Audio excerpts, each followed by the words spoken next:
L'Allemagne, c'est la dernière étape de notre programme sur la route des Européennes. Nos journalistes Meab et Yona s'apprêtent à parcourir le pays. Merci, vous nous apportez le soleil alors que Yona et moi on s'apprête à entamer la dernière étape de ce road trip. Comment ça s'est passé pour vous? C'était vraiment fascinant d'écouter des gens d'âge et de professions différentes dans tous les pays où nous sommes allés. En Autriche, nous avons rencontré de jeunes agriculteurs. L'Union européenne a un problème. Elle n'a pas assez d'agriculteurs de moins de 40 ans et cela va poser un énorme problème en termes de sécurité alimentaire dans le futur. Il faut aider davantage les jeunes qui veulent se lancer dans l'agriculture car ils n'ont aucun soutien. Et en République tchèque, les gens aiment vraiment l'Union européenne. Ils estiment qu'il n'y a pas assez d'infrastructures dans leur pays, mais ils trouvent que l'UE en fait beaucoup. Ils pensent juste qu'elle ne communique pas assez. C'est quelque chose qu'on a entendu lors de notre voyage. Et beaucoup de gens vous ont parlé du Brexit, c'est ça? Oui, tout le monde voulait savoir ce qu'il se passe avec le Brexit. Je pensais que j'allais pouvoir prendre une pause, mais tout le monde voulait savoir. Ils regardent ça un peu horrifiés. Hier, j'ai entendu un groupe d'hommes d'affaires allemands. Ils imitaient leurs collègues anglais en parlant tout le temps du Brexit. Ils en riaient même. Tout le monde pense que les Allemands n'ont pas le sens de l'humour, mais ils pensent que le Brexit est vraiment hilarant.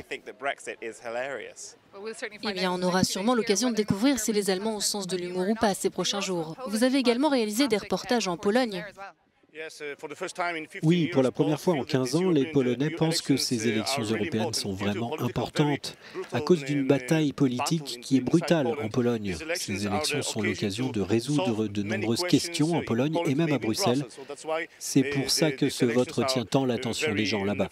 Et on espère qu'il changera les choses en Pologne, pas seulement pour notre pays, mais aussi pour l'image de notre pays, qui a été un peu malmené ces dernières années.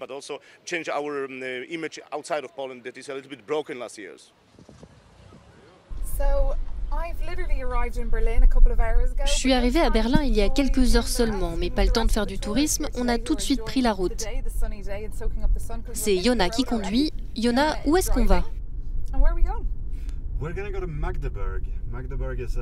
Alors on va à Magdebourg, une ville moyenne dans l'est de l'Allemagne. Il y a un match de foot aujourd'hui.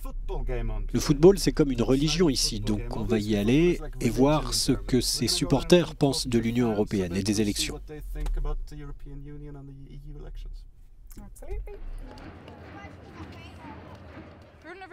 Allez-vous voter aux élections européennes dimanche? Oui. Pourquoi? Je ne sais pas si je dois vous le dire. Je vote pour l'AfD. Et qu'est-ce qui est important pour vous? Que tout puisse être repensé, qu'on puisse reprendre le contrôle et qu'on répartisse mieux les choses. Ce qui est important pour moi, cette fille-là, sur mes épaules, les enfants, c'est ça qui est important pour moi. Vous allez voter dimanche? Oui, pour l'AfD. Pourquoi? Parce que je peux. Qu'est-ce qui est important pour vous? Le développement durable, bien sûr, l'unité de l'Europe et tout ce qui concerne les droits. J'espère simplement que les gens vont aller voter et qu'ils voteront pour les droits des peuples. C'est si important pour l'Europe. Pour nous, c'est vraiment important qu'en Europe, on puisse vivre une vie sûre, libre et enrichissante. C'était une après-midi intéressante. Oui, c'est sûr, Magdebourg est un endroit vraiment intéressant.